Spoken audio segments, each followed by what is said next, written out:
Hola a todos, muy buenos días, bienvenidos a esta nueva sesión de clase. Vamos a dar inicio al módulo número 7. Tenemos un tema eh, el cual vamos a tratar el día de hoy, que es los elementos y principios del lenguaje visual. Acabamos de ver unas presentaciones que hicieron sus compañeros, donde pues pudimos analizar de forma general una temática que correspondía a la retórica de la imagen, que es un recurso, al igual que los que les voy a mostrar ahora, que nosotros podemos utilizar para representar, por supuesto, mensajes o discursos, utilizando la imagen, utilizando elementos y, por supuesto, para poder representar un lenguaje mediante lo visual. Entonces, bueno chicos, elementos y principios del lenguaje visual. Vamos a ver cuáles son. El primer elemento es el espacio o el plano cartesiano. ¿Listo? ¿Por qué el plano cartesiano? Porque el plano cartesiano, por supuesto, es un elemento que nos da información sobre eh, que existe un lado positivo, un lado negativo, y que corresponde a la derecha, a la izquierda, ir hacia arriba o ir hacia abajo. Ir hacia arriba representa siempre valores positivos.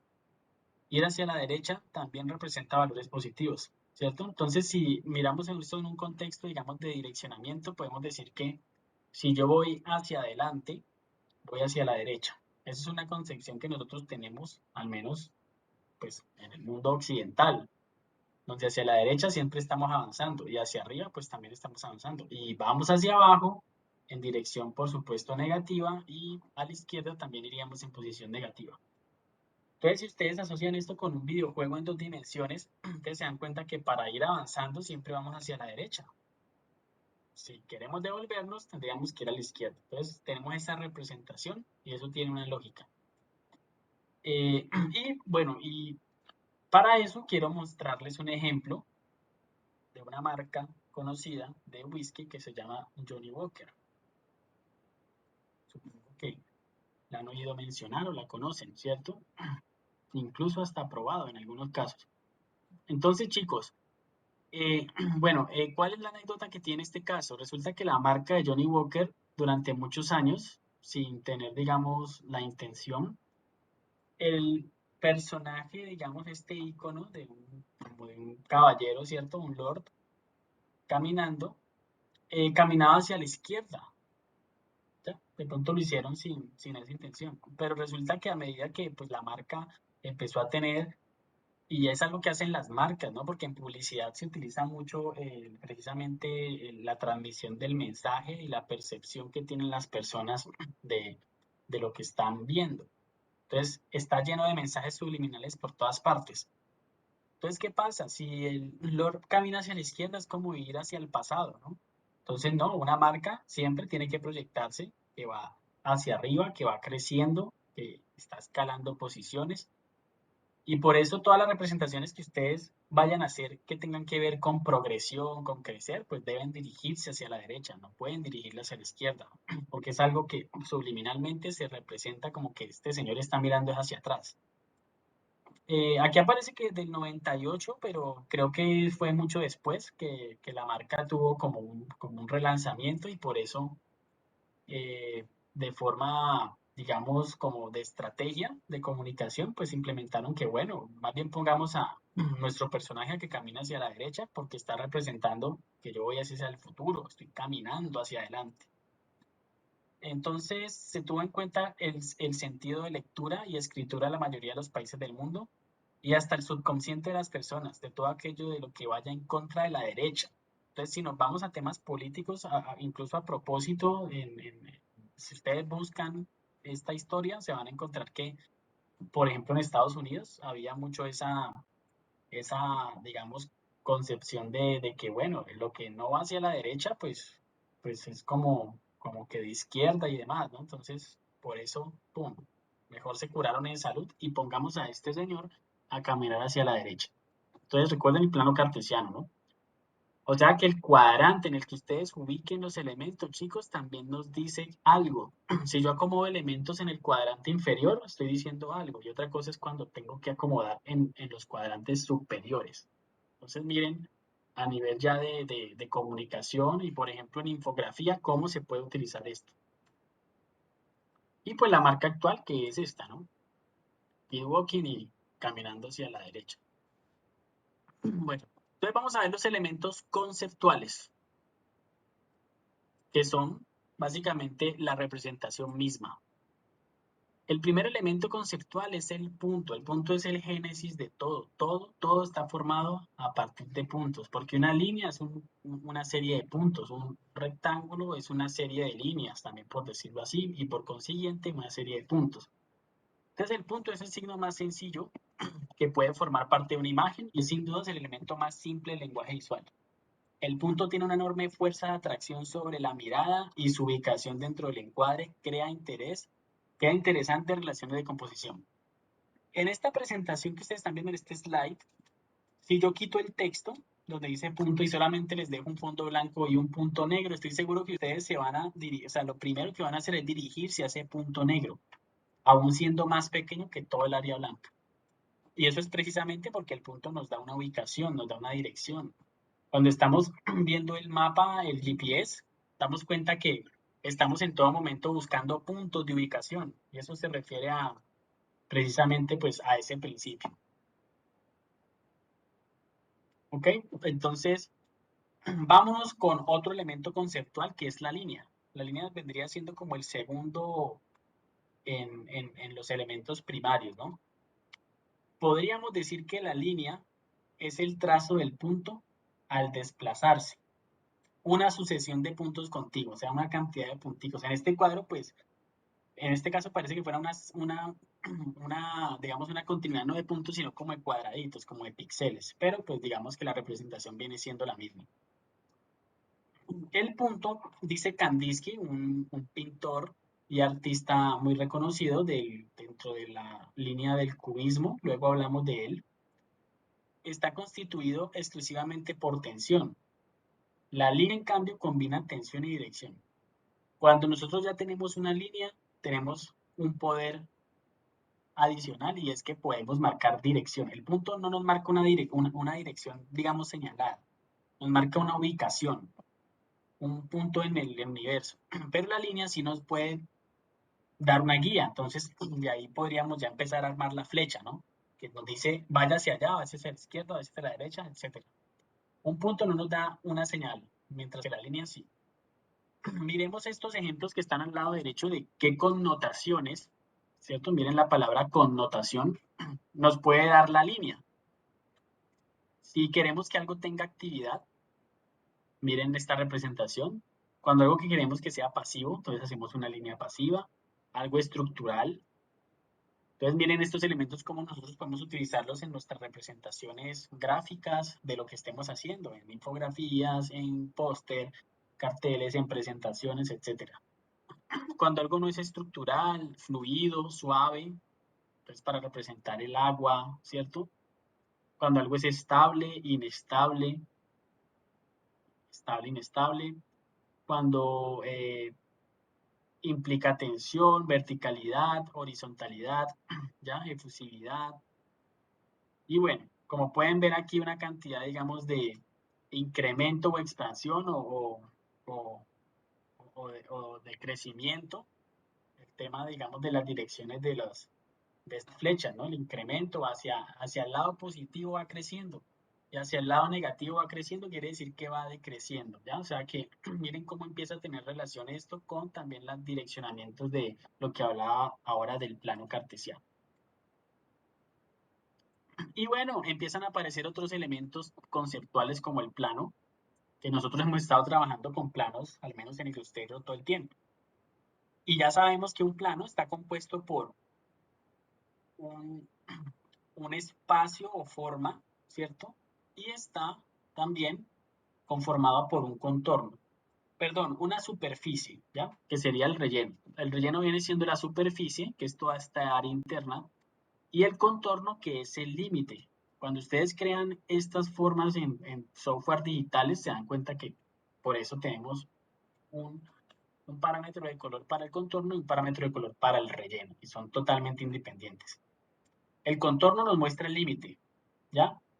Y pues, por supuesto, el relleno, pues sí, lo que corresponde a la superficie. Puede adoptar numerosas formas y colores, ¿listo? ¿Cuáles son esas formas que pueden adoptar el plano? Las formas fundamentales que adopta un plano son el cuadrado, el círculo y el triángulo. Aquí tenemos pues el ejemplo del cuadrado, el círculo que como ustedes se pudieron dar cuenta en la lógica de Illustrator, es un cuadrado que se le han redondeado las esquinas y de esa manera nosotros tenemos pues un círculo y un triángulo, ¿no? Que es como eliminar uno de estos puntos y de esa manera tendríamos un triángulo. Cada uno de estos tiene su representación. Por ejemplo, el cuadrado se asocia con estabilidad, rectitud, honestidad, equilibrio. Miren, honestidad, ¿no? O sea que si estamos hablando de un código de ética, utilicemos formas cuadradas. Por ejemplo, si ya queremos mostrar temas, digamos, que tengan que ver con centro de atención, el infinito, la inestabilidad, la rotación, el movimiento, vamos con formas circulares. Y el triángulo, que es una figura de tres lados cuyos ángulos y lados son todos iguales, en el caso del ángulo equilátero, es también una figura estable, ¿no? Porque pues nos está mostrando un equilibrio en cierta manera, como un equilibrio entre el espacio, ¿no? Como que se recuesta y también nos puede llegar a representar eso. Pero a la vez también nos puede representar tensión, conflicto y acción. Las esquinas así de este punto así, muchas veces también connotan agresividad por el tema de las flechas, por el tema de lo puntiagudo. Y otro elemento es el volumen. Este, digamos que es como el más, eh, como el nivel más avanzado, porque el volumen es una ilusión óptica. Nosotros estamos viendo algo plano, pero el volumen, gracias al volumen, podemos tener una noción espacial de que un elemento está detrás del otro. Entonces, es un objeto gráfico que crea un espacio tridimensional con sus características de ancho, altura y profundidad. Veamos un ejemplo del uso del volumen con estas dos imágenes. La primera es una representación gráfica egipcia de que, pues, entendiendo a los egipcios como una de las civilizaciones antiguas, digamos, como más importantes, que pues fueron muy reconocidos por el desarrollo que hicieron a nivel del lenguaje, ¿no? Y de la escritura y también de las grafías. Eso que están viendo ahí se denomina un ideograma. Un ideograma es una representación gráfica que representa acciones, ¿ya? O sea, que representa a alguien haciendo algo. Ahí pueden ver que hay como una especie de piscina, hay unos tipos ahí como en una barca, ¿cierto? Y otros como al costado de la piscina haciendo algo. Habría pues, no es tan importante saber qué es lo que están haciendo, pero lo que sí es importante es que están representados en un cuadro bidimensional y no existe la perspectiva y no existe el volumen. Entonces, las ilustraciones que hacían, por ejemplo, los egipcios eran así, porque no existía el volumen, no podían concebir que en el plano se podía representar algo que estuviera detrás, simplemente todo estaba de forma así, como se representan esas ilustraciones egipcias, ¿no? Que incluso las dos vanos, si están en distintas posiciones, pues al final quedan como en una forma plana. Caso contrario a lo que ven abajo, que es una ilustración digna del Renacimiento, que es una de las grandes corrientes artísticas en la historia del arte, donde pues se enfocaba en la representación de una realidad, digamos, del realismo, ¿no? Y de esa manera, pues aquí ya vemos perspectiva y vemos volumen. Y gracias a la perspectiva y el volumen que estoy aquí dibujando, y acá incluso tenemos un arquito y otro arco por aquí más adelante, es que nosotros podemos identificar que en una ilustración algunas personas están delante de otras que están por acá más atrás. Entonces, eso es lo que genera el volumen. Entonces, el volumen también es un elemento conceptual indispensable que nos da información sobre la profundidad de las cosas en el espacio, ¿no? Y qué está adelante y qué está detrás. Otros elementos conceptuales, la escala. La escala puede definir un punto de foco, resaltar áreas importantes y guiar la mirada de los espectadores. ¿Listo? El tamaño hace referencia a una medida absoluta. El tamaño de una hoja de papel de 22 centímetros por 18 centímetros. Eso es simplemente como no confundir lo que es escala y tamaño. Escala es la proporción que tienen los elementos en el espacio y tamaño es una medida exacta. Cuando yo hablo de tamaño siempre tengo que dar una medida. Cuando pregunto por tamaño tengo que dar una medida. En cambio, cuando pregunto por una escala no necesariamente es una medida, es simplemente una proporción, un elemento, pues digamos, de referencia frente a otros. Se puede usar la escala para crear una jerarquía visual, es cierto. Cuando una composición se muestra un elemento en una escala relativamente más grande que los demás, nuestra mirada se dirige naturalmente hacia allí. Entonces, ahora no teníamos nada y teníamos un punto, y el punto llama la atención. Si tenemos muchos elementos y queremos que uno de esos elementos se destaque frente a los otros, con la escala lo podemos lograr. Lo ponemos más grande y obviamente lo vamos a interpretar. Por ejemplo, en el caso de la infografía que hicimos, que una botellita, la botellita de plástico que tenía el dato de 150 millones de toneladas, ese es el dato que primero la gente va a ver, porque está destacado por un contenido, o sea, por una botella que es más grande que las demás. Y la medida, pues que es un elemento gráfico que puede parecer grande o pequeño según la ubicación, el color y los elementos que lo rodean. Las pequeñas tienden a alejarse y en general cualquier objeto carece de escala cuando no se puede comparar con algo. De aquí, digamos que me quedo con esta definición. Cualquier objeto carece de escala cuando no se puede comparar con algo. O sea que para saber si algo es grande o pequeño, pues tenemos que tener otros elementos al lado. Sencillo, ¿no?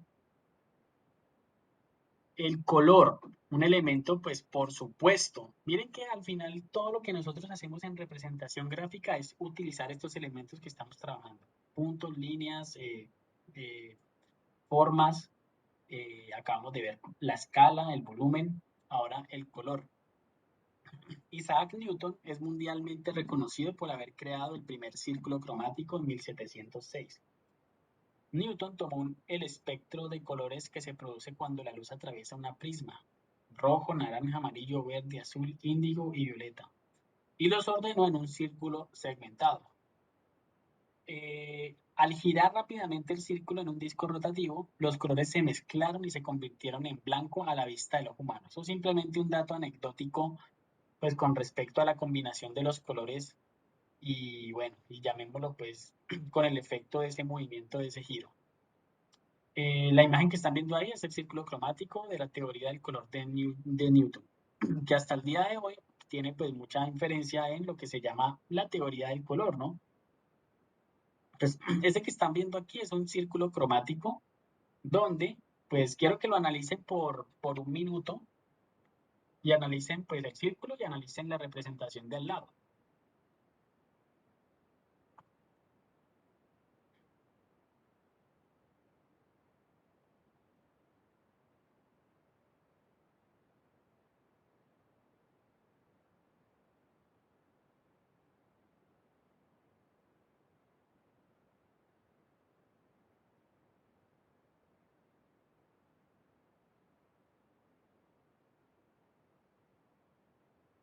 ¿Listo? Entonces, bueno, básicamente como pueden ver, tenemos el círculo de color donde si vemos el primer elemento descriptivo del lado derecho que dice que estos son los colores primarios. Entonces los colores primarios, como pueden ver, el rojo, el azul y el amarillo, ¿no? Hay muchas teorías que dicen que, de hecho, pues es cierta, que el rojo no es un color primario, es un color terciario, ¿ya? Entonces, bueno, simplemente, pues aquí no vamos a tirarnos el ejemplo, pero pues tenemos aquí el amarillo, el rojo y el azul. Son colores primarios. Tenemos los colores análogos. Los colores análogos son los que están de vecinos a un color primario, o sea que tienen elementos, eh, digamos, relacionados. Entonces los análogos del rojo son el rojo naranja y naranja, ¿cierto? Incluso hasta el amarillo está pues análogo a pesar de que ya empieza a convertirse como en un secundario, por así decirlo. Lo mismo del rojo hacia el otro lado, ¿no? Tanto, o sea, son los colores que están al lado. Los colores análogos son los que me van a brindar a mí eh, uni- eh, armonía, porque no se diferencian mucho, tienen elementos en común, que es el color rojo. Bueno, tenemos los secundarios, que lo pueden ver aquí, como son el violeta, el naranja y el verde, que son colores producto de la combinación de dos primarios. Por eso los llaman secundarios. O sea, combinación de dos colores primarios. Por eso les decía ahora que el rojo es considerado un color terciario porque es combinación entre dos primarios y un tercero, ¿ya? Que de alguna manera logra el tono rojo. Porque el color primario del rojo es uno que se llama el magenta, que es uno más bien parecido como a un rosa. Los colores complementarios, chicos. Los complementarios son importantísimos. Bueno, de hecho, todos son importantes, pero los complementarios son importantes cuando nosotros queremos generar contraste.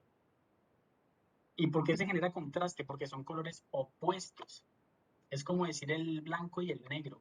¿Se acuerdan que yo les decía en infografía o cuando estábamos creando sí, la infografía que, bueno, si ustedes van a utilizar texto de párrafo o texto, traten de que el texto tenga un color bien contrastado al fondo. Si tengo texto negro, pues tratemos de manejar fondo blanco.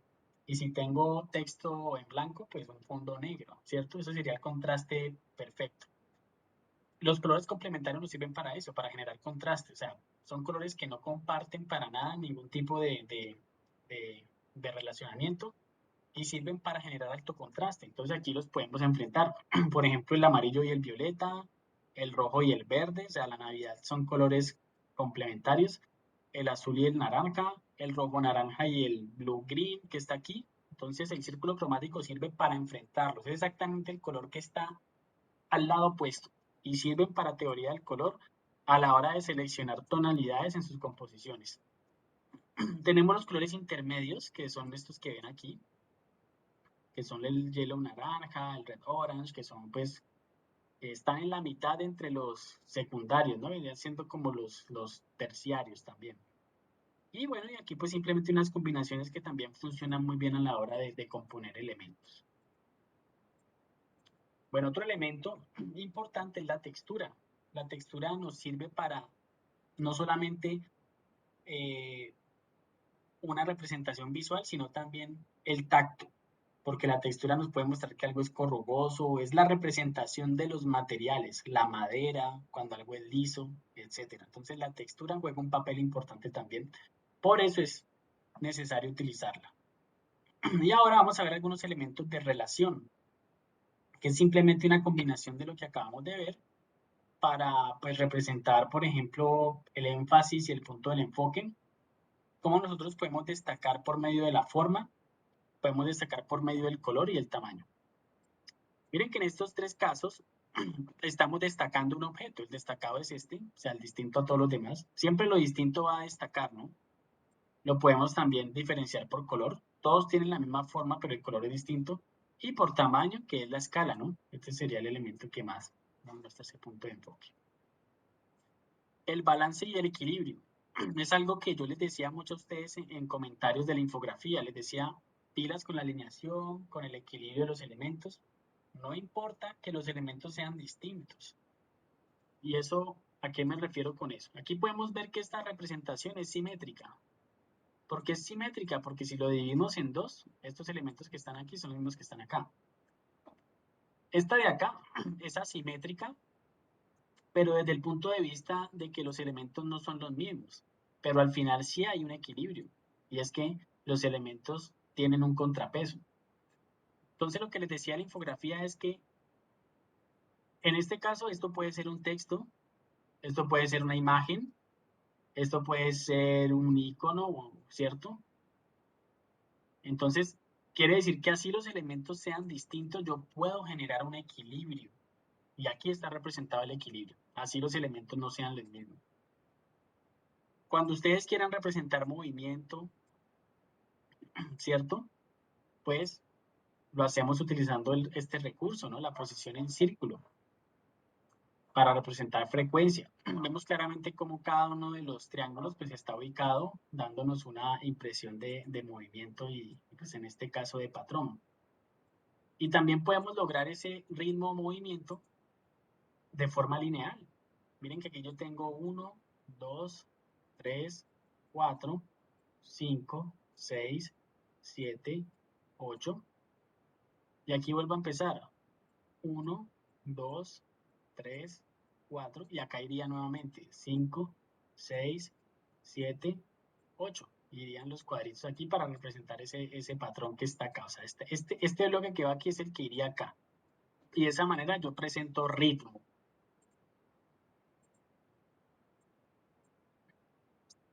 Otros elementos son la proporción y escala, que ya pues les había mencionado algo también de esto hace un rato, ¿no? Bueno, cuando se habla de proporción se refiere a la existencia de la armonía entre varios elementos en un mismo espacio con respecto al tamaño. Bueno, aquí hay una palabra que está equivocada, ahorita les digo por qué, y es la palabra armonía. Realmente aquí es la existencia de la unidad. Ahora se los corrijo para que no, a pesar de que esto es sinónimo, pero quiero pues que la diferenciemos porque la armonía es algo propio del color. La proporción y escala consisten en crear orden y equilibrio entre objetos y cada uno de los elementos de una composición.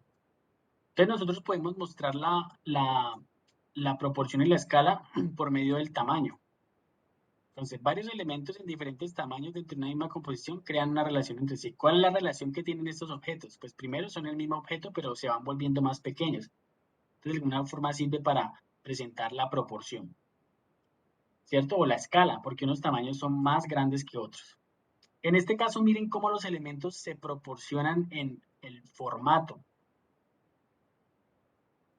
Algo que se busca mucho cuando se está creando composición y equilibrio también.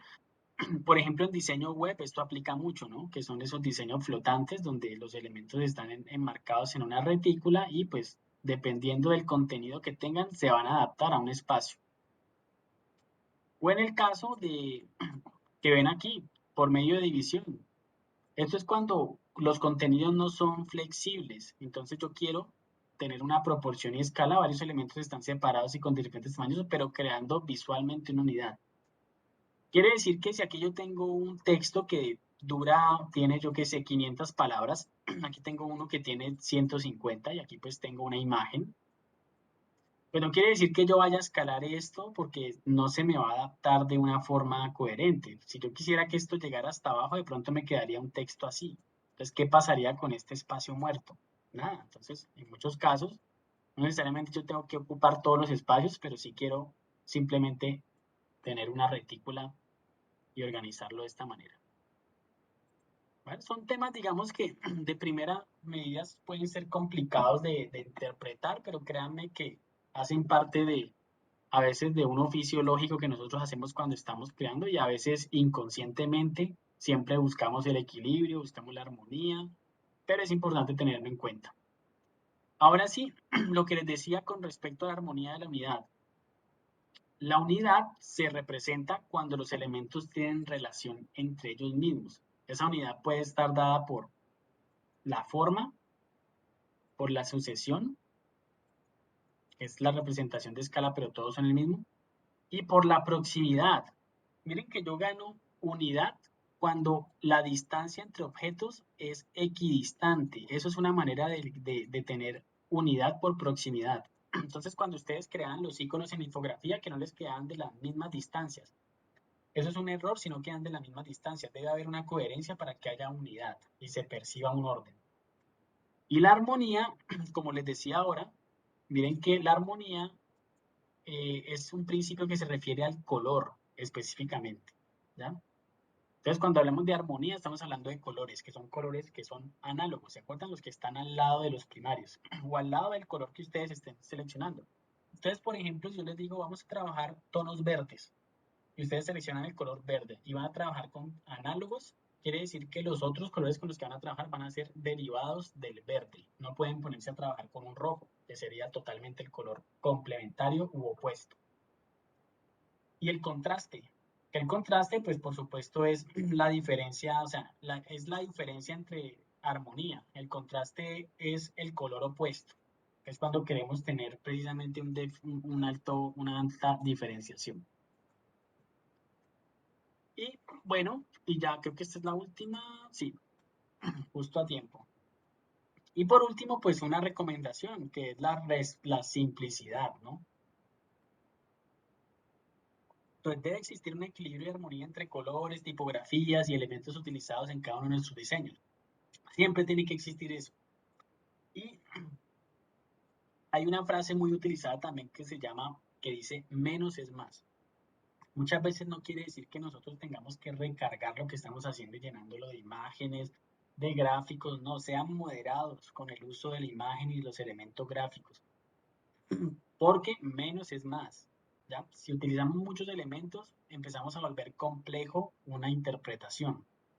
Entonces aquí vemos la simplicidad, colocar los elementos de forma ordenada sin sobrecargar el diseño, ya que así se expresa mejor el concepto. Y la complejidad es el caso que estamos viendo acá, que es la disposición de los elementos de una composición de forma desordenada. No quiere decir que la complejidad no se pueda usar, dependiendo de lo que estemos nosotros representando. Si lo que queremos es representar algo complejo, pues por supuesto podemos ir a este recurso. Pero recuerden siempre tener en cuenta que menos es más, no sobrecargar lo que estén haciendo. A veces algo con un buen gusto, con un buen detalle y muy mínimo, puede representar, digamos, o tener un mayor éxito que un elemento que esté sobrecargado y con infinidad de efectos y de maquillajes, etcétera. Bueno, entonces, bueno, pues eso sería todo con respecto a este tema. Yo se los comparto, ya saben, por el Classroom para que lo puedan estudiar, analizar con detenimiento si es necesario. Y bueno, y pues quiero que lo tengan en cuenta de ahora en adelante para sus composiciones, así como lo que vimos también de la retórica de la imagen, ¿no? De que podemos utilizar ciertas figuras literarias para nosotros representar con una imagen y muchos conceptos. Entonces miren cómo vamos evolucionando cada vez en los criterios que nosotros podemos seleccionar para crear cualquier tipo de pieza, representación gráfica o todo lo que esté relacionado con el lenguaje visual. Y bueno, chicos, pues eso ha sido todo por hoy. Ya pues nos vemos en la próxima clase, donde vamos a empezar con pues la introducción a lo que es la imagen digital, específicamente en mapa de bits, que son el nuevo, digamos que la nueva estructura de imagen con la que vamos a estar trabajando, y la introducción a Photoshop. Bueno, la introducción a esta nueva herramienta con la que vamos a estar trabajando durante el segundo corte.